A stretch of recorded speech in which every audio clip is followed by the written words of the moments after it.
আসসালামু আলাইকুম ওয়া রাহমাতুল্লাহি ওয়া বারাকাতুহু। আলহামদুলিল্লাহি রাব্বিল আলামিন ওয়াসসালাতু ওয়াসসালামু আলা সাইয়্যিদিল আমবিয়াই ওয়াল মুরসালিন ওয়া আলা আলিহি ওয়া আসহাবিহি আজমাইন। প্রিয় দর্শক ও শ্রোতা, এই মুহূর্তে আমার ফেসবুক এই লাইভে যারা সম্পৃক্ত হয়েছেন, সংযুক্ত রয়েছেন কিংবা পরবর্তীতে সংযুক্ত হবেন, তাদের সকলকে ইসলামের সুমহান সংবোধন সালামের মাধ্যমে আমি আমার আজকের এই লাইভ বক্তব্য শুরু করছি এবং সকলকে আমি আফগানিস্তানের ইমারাতে ইসলামিয়ার রাজধানী কাবুল থেকে আজকের এই প্রোগ্রামে আমি স্বাগত জানাচ্ছি। প্রিয় দর্শক, আপনারা ইতিমধ্যে বিভিন্ন গণমাধ্যম, সামাজিক যোগাযোগ মাধ্যম এবং অন্যান্য সূত্রে অবগত হয়েছেন যে বাংলাদেশের শীর্ষ ওলামায়ে কেরামের একটি প্রতিনিধি দল সহ আমরা বেশ কয়েকদিনের সফরে এই মুহূর্তে ইমারাতে ইসলামিয়ার রাজধানী কাবুলে আমরা অবস্থান করছি।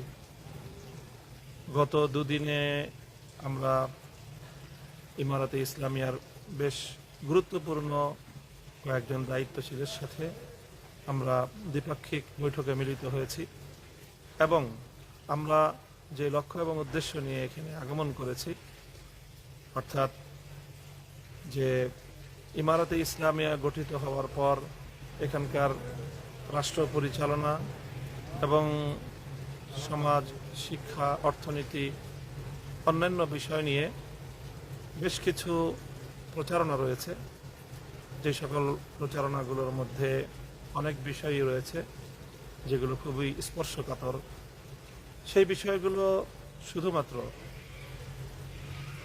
গণমাধ্যমের দৃষ্টিতে নয়, বরং আমরা আমাদের নিজেদের দৃষ্টিতে সরাসরি প্রত্যক্ষ করার লক্ষ্য নিয়েই আমরা আমাদের এই ইমারাতে ইসলামিয়ার সফর করছি। যুক্তরাজ্য ভিত্তিক প্রসপার আফগানিস্তান সংস্থার মাধ্যমেই মূলত আমাদের এই সফরের আয়োজন। আফগানিস্তানের স্বরাষ্ট্র মন্ত্রণালয়ের পক্ষ থেকেও আমাদেরকে আমন্ত্রণ জানানো হয়েছে। কাজেই সেই হিসাবে রাষ্ট্রীয় আমন্ত্রণেই আমরা বর্তমানে আমাদের এই সফরের কার্যক্রম পরিচালনা করছি। আমরা গত 17ই সেপ্টেম্বর বুধবার কাবুলে এসে পৌঁছি।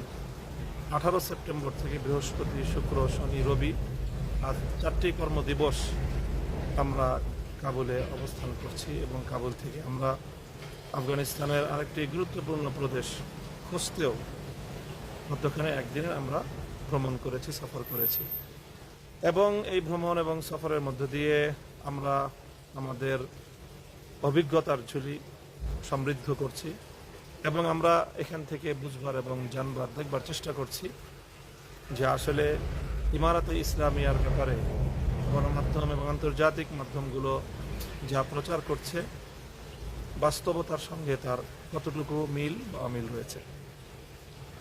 ইতিপূর্বে একাধিক লাইভ ভিডিওর মাধ্যমে আমি আপনাদেরকে আমাদের এখানকার কিছু কর্মতৎপরতা সম্পর্কে অবহিত করার চেষ্টা করেছি। আজকে আরও কিছু বিষয় নিয়ে আজকে আমি আপনাদের সম্মুখে এই লাইভে এসেছি। গত দুদিনের কর্মতৎপরতাই মূলত এই মুহূর্তে আমি আপনাদের সাথে শেয়ার করার ইচ্ছা পোষণ করছি। গত দুদিনে আমাদের গুরুত্বপূর্ণ 3টি মন্ত্রণালয়ে ইমারাতে ইসলামিয়ার যে সরকার রয়েছে সেই সরকারের গুরুত্বপূর্ণ 3জন ব্যক্তির সঙ্গে আমাদের দ্বিপাক্ষিক বৈঠক অনুষ্ঠিত হয়েছে। তার মধ্যে প্রথমেই আমরা গতকাল অর্থাৎ 20শে সেপ্টেম্বর দুপুরবেলায় আমরা আফগানিস্তানের ইমারাতে ইসলামিয়ার অত্যন্ত গুরুত্বপূর্ণ একটি মন্ত্রণালয় তথা পররাষ্ট্র মন্ত্রণালয়ের যে মন্ত্রী মোল্লা মোহাম্মদ আমির খান মুত্তাকি সঙ্গে তার মন্ত্রণালয়ে আমরা বৈঠকে মিলিত হই এবং তার কাছ থেকে আমরা ইমারাতে ইসলামিয়ার পররাষ্ট্রনীতি এবং পররাষ্ট্র মন্ত্রণালয় সংক্রান্ত বর্তমান যে তাদের কর্মতৎপরতা সুবিধা অসুবিধা, এবং আমরা আমাদের দেশ, আমাদের প্রিয় মাতৃভূমি বাংলাদেশের পক্ষ থেকেও আমরা এই বিষয়গুলোতে ওনাদের সাথে আলোচনা করেছি এবং এই বিষয়ে নতুন সমস্যা ও সম্ভাবনার দিকগুলোকেও আমরা চিহ্নিত করার চেষ্টা করেছি। এরপরে আজকে আরও 2টি মন্ত্রণালয়ে আমরা গিয়েছি এবং তাদের সাথে, মন্ত্রীদের সাথে আমরা বৈঠকে মিলিত হয়েছি।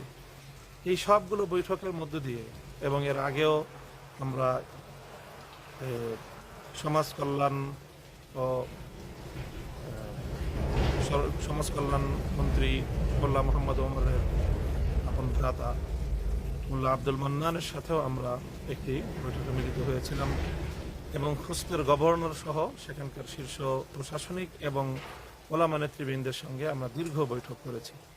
এই সব বৈঠকগুলোর মধ্য থেকে একটি বিষয়ে আমি উপলব্ধি করেছি এবং আমি অভিভূত হয়েছি, সেটি হলো সরকারের সকল স্তরে, সকল পর্যায়ে সরকার প্রধান যে আমিরুল মুমিনিন হিবাতুল্লাহ শেখুল হাদিস হাফিজাহুল্লাহ তাআলা ওয়া রাহ, আমিরুল মুমিনিনের প্রতি তাদের সকলের যে আস্থা, আনুগত্য, যে অকুণ্ঠ সমর্থন এবং যে এককেন্দ্রিকতার নেতৃত্ব, আমি মনে করি যে বর্তমান যে সারা বিশ্ব ব্যবস্থার প্রতি বৃদ্ধাঙ্গুলি প্রদর্শন করেও অথবা সারা বিশ্বের অসহযোগিতা সত্ত্বেও দিন দিন যে দ্রুত গতিতে উন্নয়নের শীর্ষ চূড়ার দিকে ধাবিত হচ্ছে ইমারাতে ইসলামিয়া, তার অন্যতম মৌলিক রহস্য হলো এটি।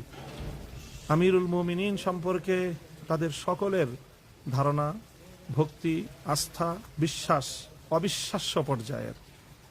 আমিরুল মুমিনিন সম্পর্কে তাদের অনেকের কাছেই যে সকল তথ্য এবং যেই কথাগুলো এবং তাদের যে ভক্তির এবং আনুগত্যের যে মাত্রা আমি লক্ষ্য করেছি, সেটি সত্যিকার অর্থেই বিস্ময়াভিভূত হওয়ার মতো।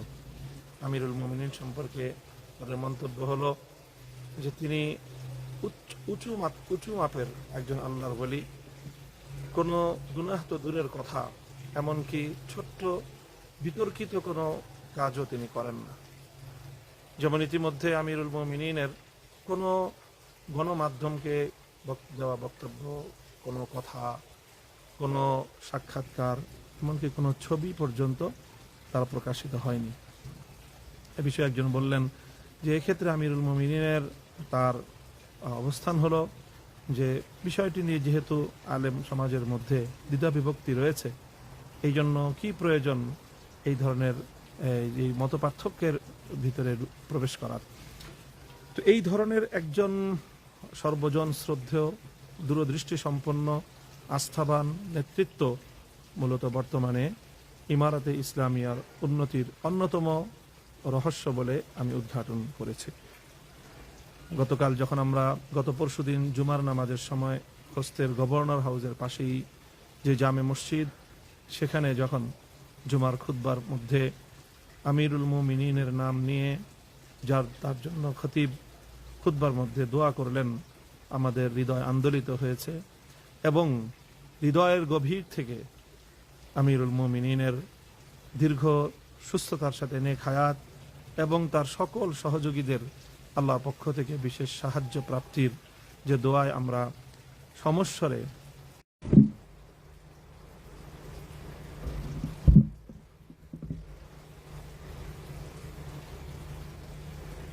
আমরা কিছু সময়ের জন্য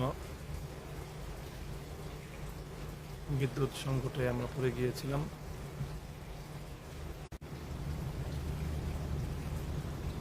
তো আমি বলছিলাম যে আমিরুল মুমিনিন এর জন্য যে সকলের মধ্যে যে অভূতপূর্ব একটি আস্থা, বিশ্বাস এবং তার প্রতি আনুগত্য, এটি হলো বর্তমান সময়ে ইমারাতে ইসলামিয়ার দুর্দান্ত গতিতে সম্মুখের দিকে অগ্রসর হওয়ার অন্যতম অন্তর্গত রহস্য।